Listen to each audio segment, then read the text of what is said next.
4.6 isosceles, equilateral, and right triangles.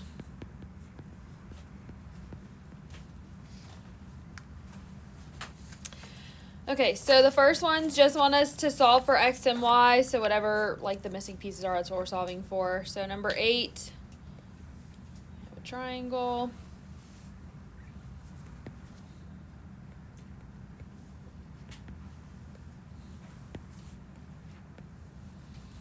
And that's how it would be marked for you. So we need to find what x is and what y is. So what's going to be the easiest one to solve for first? X. And what would x be equal to? 46. Yep, 46 degrees. Because if these sides are congruent, the angles have to be congruent. Now, how would I go about finding y? 46 plus 46, and once you get that, you subtract it by 180. Yep. So you can either add 46 and 46 together and then subtract it from 180, or you can do 180 minus 46 minus 46. It doesn't matter. And what do I get when I do that? Or we can let it do it for us. Oh, it's trying to graph it. No, don't graph it. Graph it. Not an equation to graph, sorry. Don't do that. Oh, that was awesome. I might have to buy this iPad. It's gonna give me like. It definitely, my triangles and all of my shapes look way better on my iPad than they do on my paper. Kind of all over the place on my paper. 10. That was not what that triangle looks like. Close enough.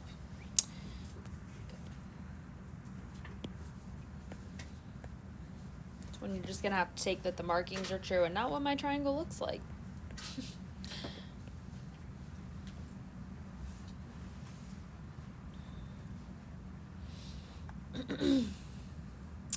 All right, so again, we're solving for x and y. This is bad. So, which one can I find first? Y. And what is y? 63. Yep, for the same reason as the problem above. And then, how do I find x?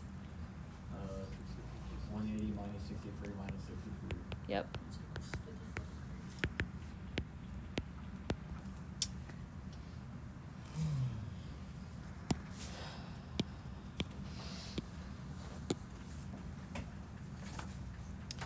All right, decide whether enough information is given to prove that the triangles are congruent, and then explain your answer. So why or why not? You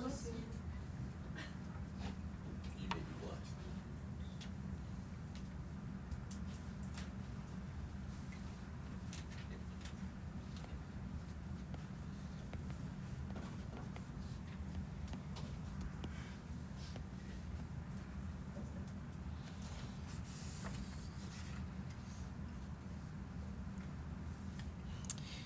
All right, do we have enough information to prove that the two triangles are congruent? No. No, we do not. Why? There's only one. We can only prove two sides. Yep.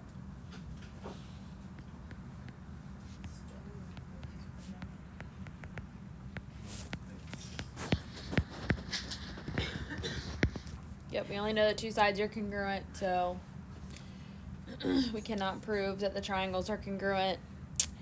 14.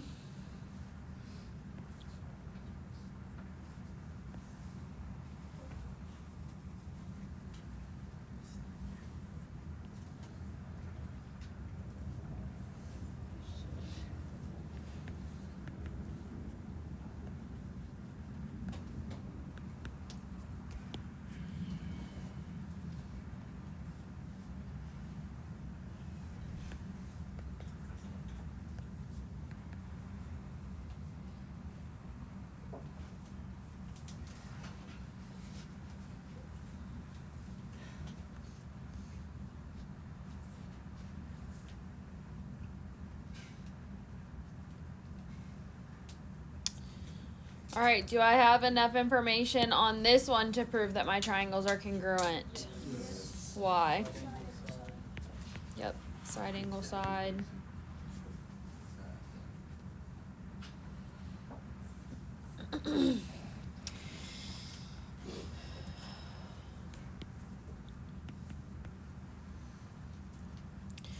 Uh, 16.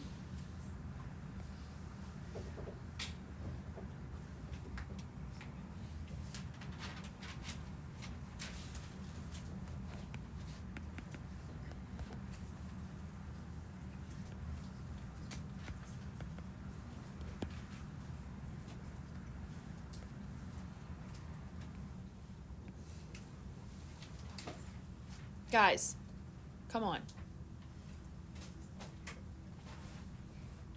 All right, do we have enough information to prove that these two triangles are congruent? No. We only have 2 angles, right? Yes. No. All we know are that two angles are congruent.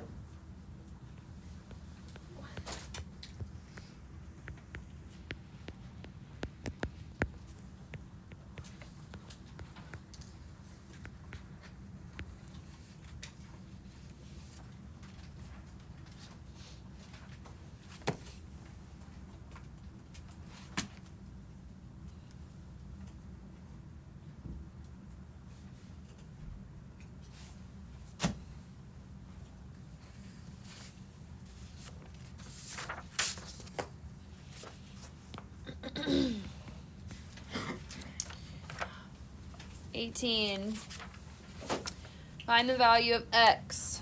So they give us a triangle and they tell us that all the angles are congruent, and then this side is 12 inches and this side is 2x inches, and we want to solve for x. How would I do that? I mean, 12 is equal to x. Yep, because we know that all the sides have to be congruent, so then divide by 2. So x equals 6. You have a question? On number 16, this is just a question. Could you couldn't you use 4.4 and 4.7 on it? Because it looks very similar. One second, let me look.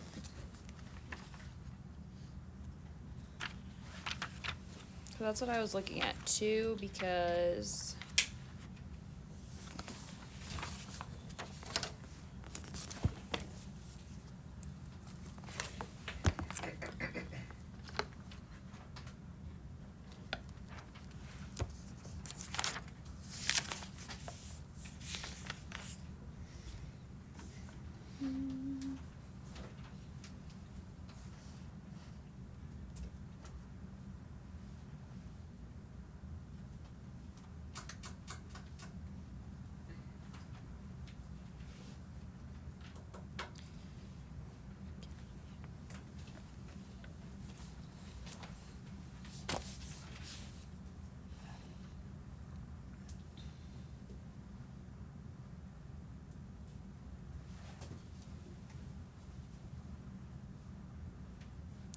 so we can't, because we only know that the angles are congruent, but we don't know, that doesn't mean that their side lengths automatically are on two separate triangles. Like, these two side lengths are congruent and these two are congruent within their own triangle, but we don't know that they're congruent to each other.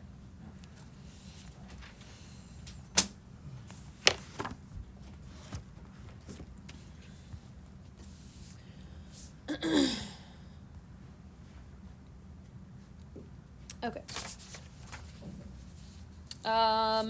Find x and y. So 20.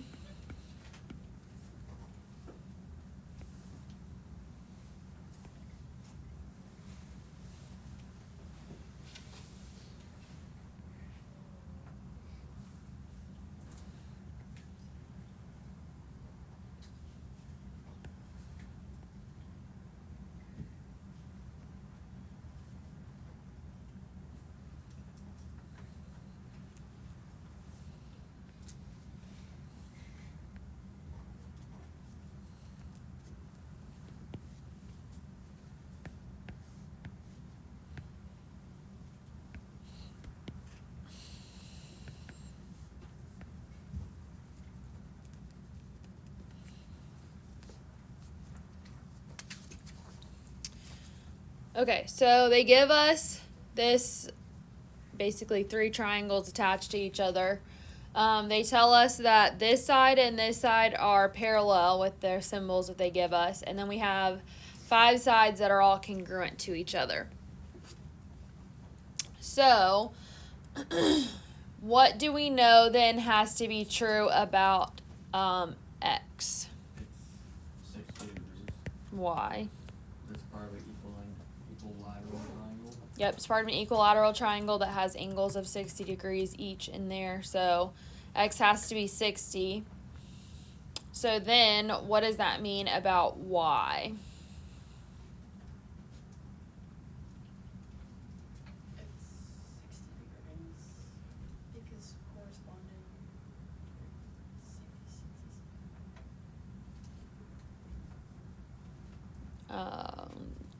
I mean, yeah, you could, but we don't have the triangles in order to say that's the reason. But it is equal to 60 because all of these angles have to be 60, and then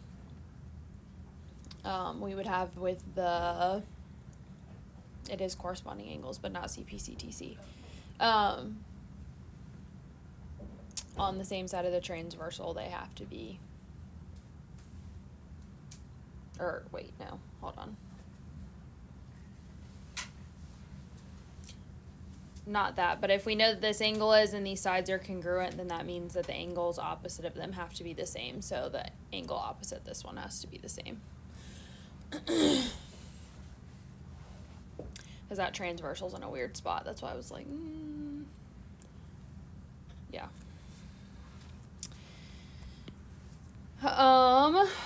One more of these, and then we'll do a proof. 22.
All right, so a little bit different in how they present this one to us, but we're still solving for x and y.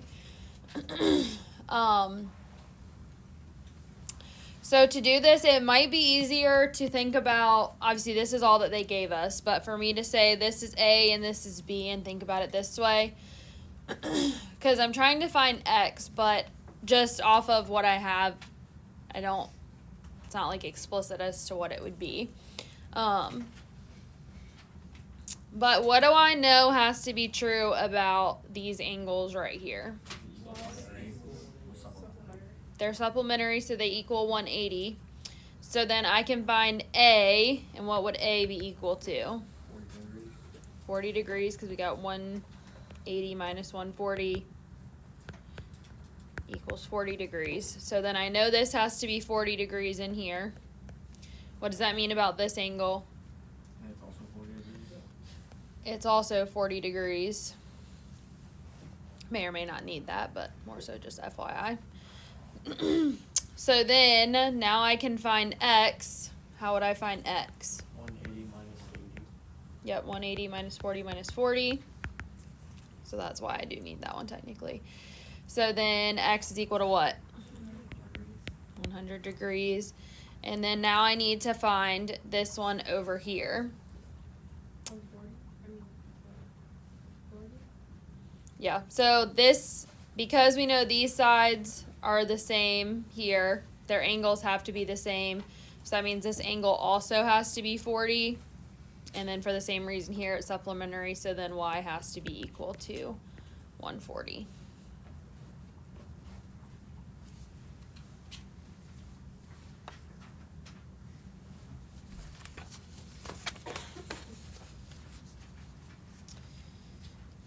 When the y equals 60, you didn't put the degree sign. Is that a cookie point? No. Because technically speaking, in the book, they put it like that, so then you don't even need to put the degree symbol.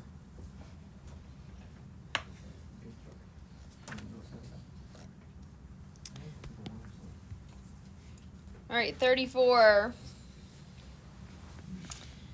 The given, this is writing a proof.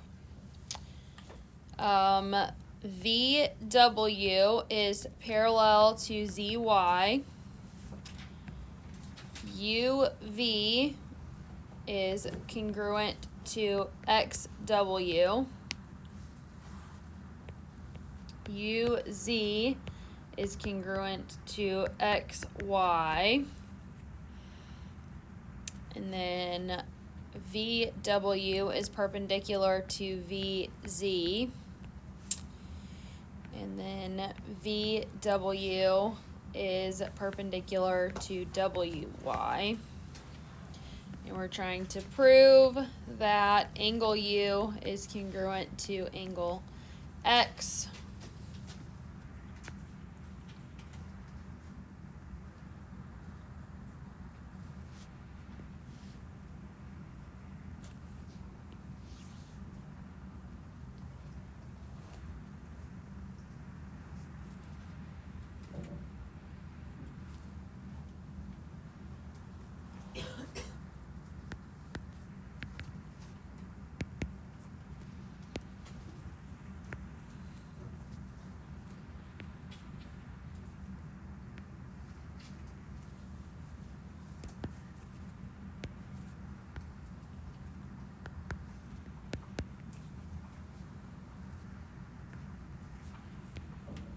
Alright, so that's all the stuff that they gave us. They basically just took the given information and put it on a picture for you.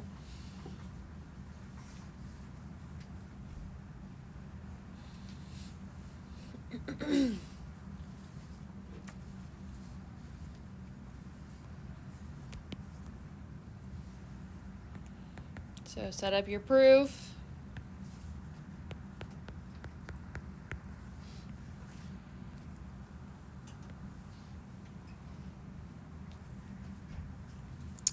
Alright, so first thing, I'm going to put all my given information in one. So basically just rewriting all of this down here.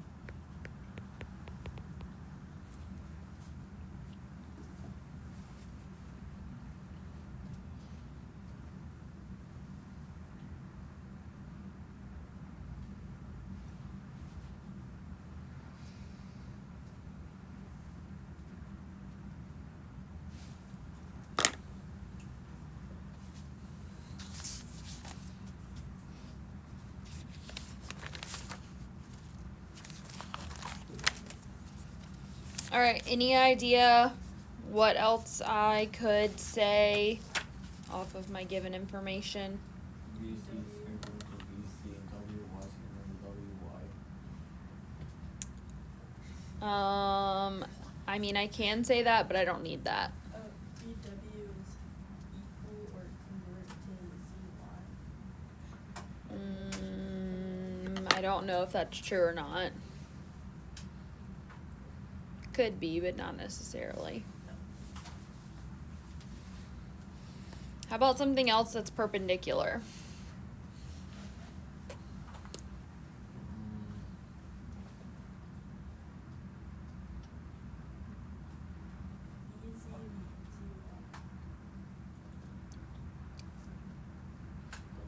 Yep. So I can say that VZ is perpendicular to ZY. And what else?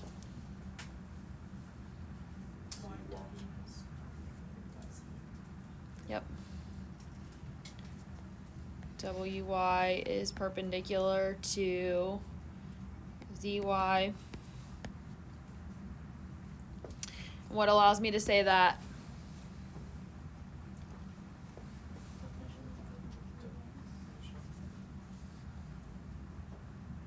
It's a theorem.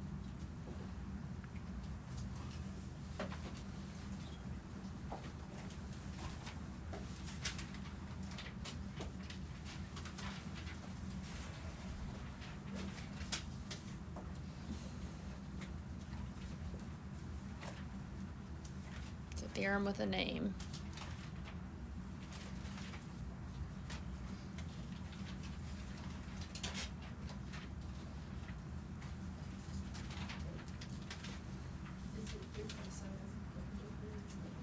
Yep, perpendicular transversal theorem.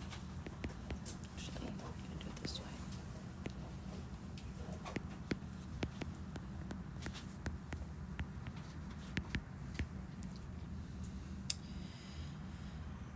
So, what do I know to be true about angle UZV and angle XYW?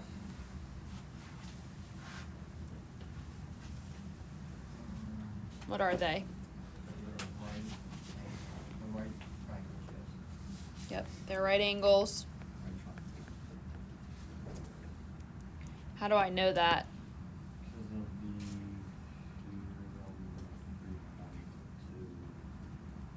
No, wait, no. That's not it. These are parallel lines, so what are these two angles?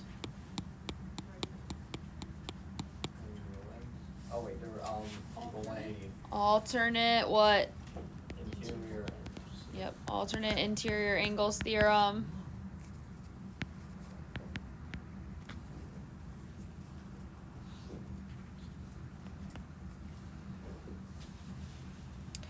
So then, what can I say about my two triangles here? They're congruent to each other. I'm getting there, but something I need to say first. Yep. So triangle UZV and triangle XYW are right triangles.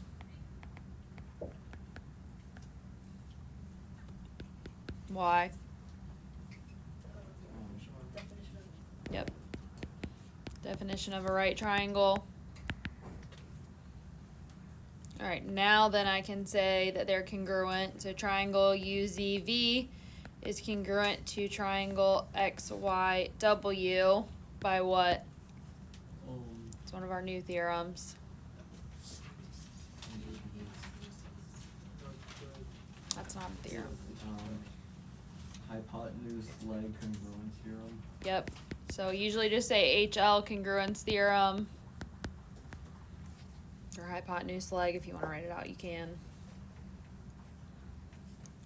So now, I was ultimately trying to prove that angle U is congruent to angle X. Do I have enough to say that now?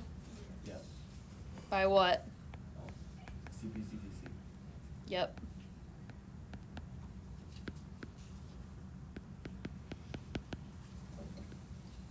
So CPCTC means corresponding. Parts of congruent triangles are congruent. Alright, any questions?